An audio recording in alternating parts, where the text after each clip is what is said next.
Sorry about that. I had to take a phone call. And so this is part 3 of continuing to take this movement apart. I got the star wheel off. Like I said, there's a screw that you loosen up, and then it just pulls right off the metal post here. So I'll put that in my container. And you want to put all your parts in a container, and that way you know where they're at later. And one of the reasons why I use the white towel is because if I was to just lay it on my table, the parts, as you're removing them, they could bounce and bounce all over the place. And then you have to end up sweeping the floor, using a magnet, whatever, to collect your parts. And that's another reason why I use this white towel. So we're going to continue to disassemble this movement.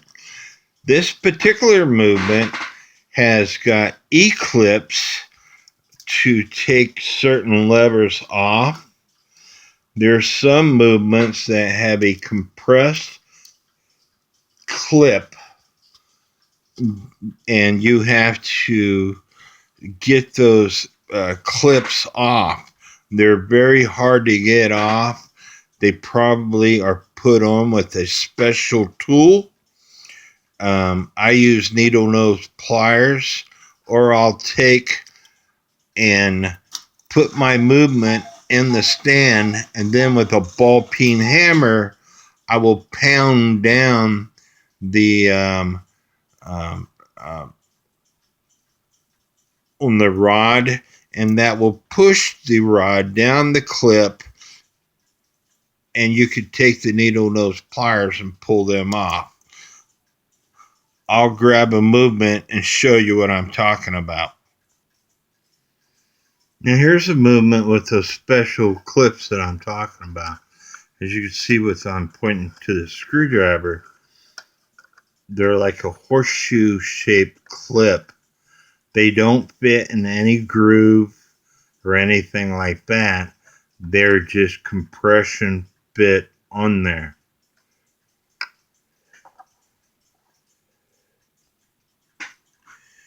Now here's an 8-day movement. As you could see, it has 34/1 on it. Not for sure what the 1 is as far as the date, but the 8-day movements have 4 wheels.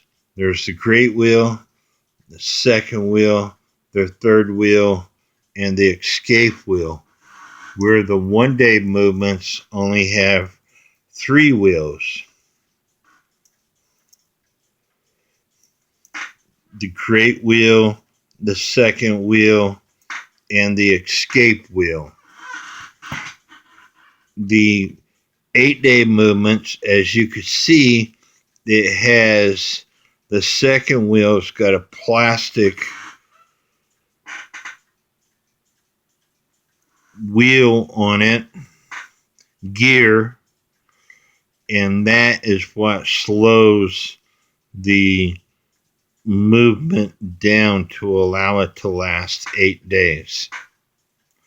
Again, the 8-day movements have got 4 wheels on them. The great wheel, second wheel, third wheel, and the escape wheel, where the 1-day movements only have 3 wheels. The great wheel, the second wheel, and the escape wheel. Continuing to take this movement apart, you have to take all the attachments on the front of the wheel. This is called a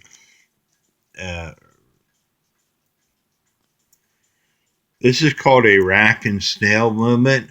You have the rack right here, and then the snail, because it looks like a conical snail. So in order to take this apart, there's split washers on the rack and on the small wheel. There's a washer. You got to take those washers, those split washers off in order to pull the rack, the snail, and the little wheel off. And this is one of the split washers. They're extremely small. The way I do it, I take a flat screwdriver and push it in. My screwdrivers are magnetic. I use them for special purpose.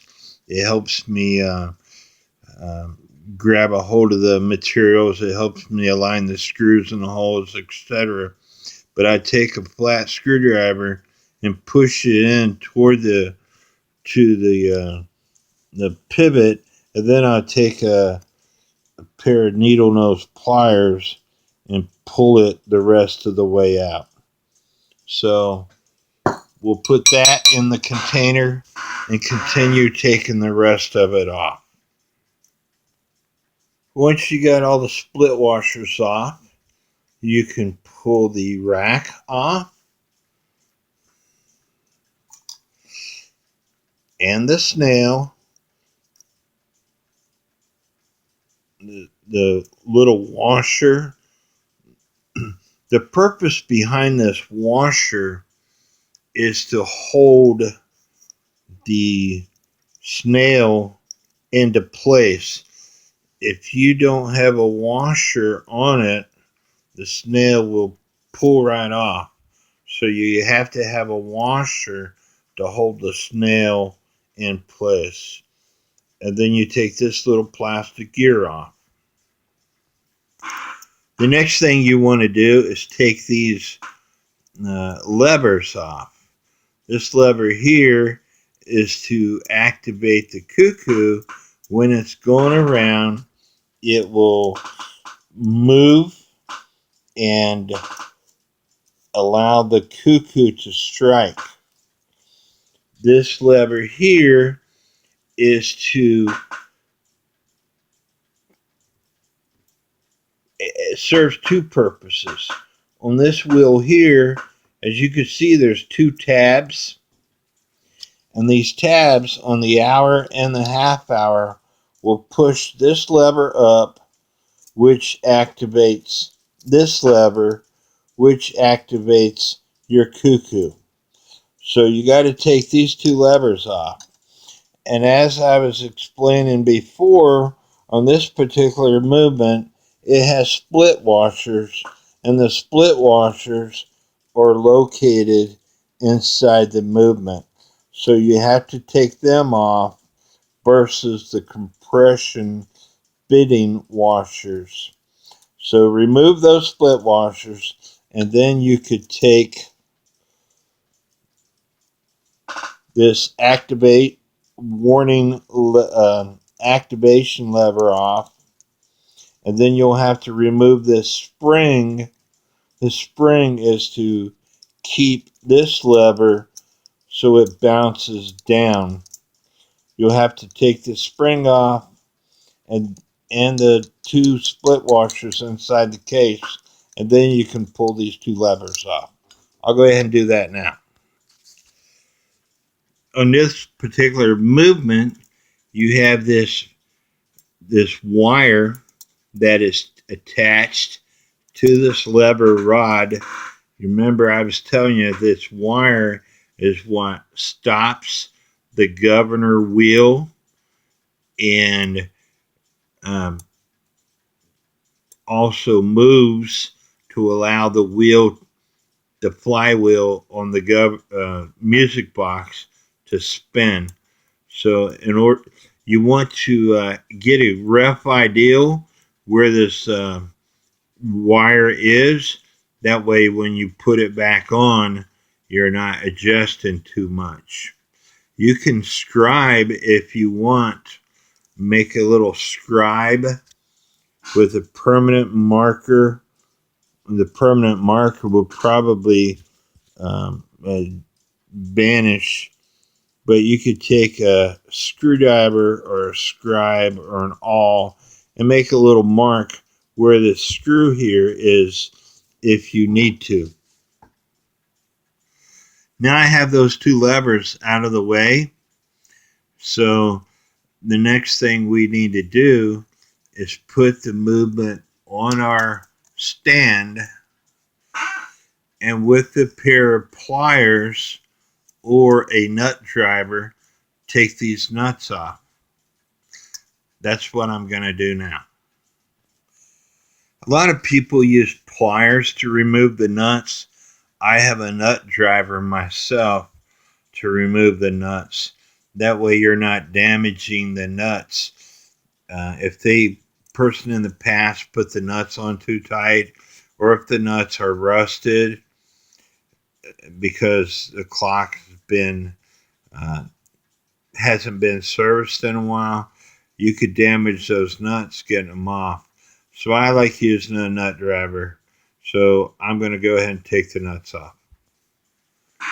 With the nut in the corner, you can't put a nut driver on there because of these levers. It will not fit. So you can either use a wrench or a pair of pliers to take them off. Now that I have all the nuts off the plates, all you have to do is remove the plate.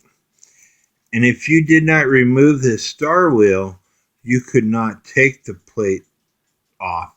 You would have to work it because of the great wheel on the strike side is preventing you from taking the plate right off. But because the star wheel is off, and that's why I take the star wheel off when I can, that way I can just take the plate right off.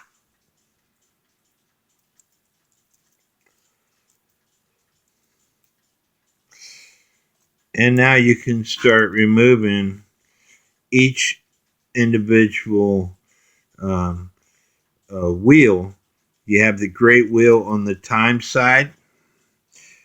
And if you haven't taken these clocks apart, it's best to take pictures as you go. I would highly recommend taking pictures as you go. As you put it back together, you can refer to the pictures to put it back together properly. You have the escape wheel, and you have the second wheel because this is a one-day movement. And you can either do this before you clean the clock or after you clean the clock, but you need to look over each item that you take off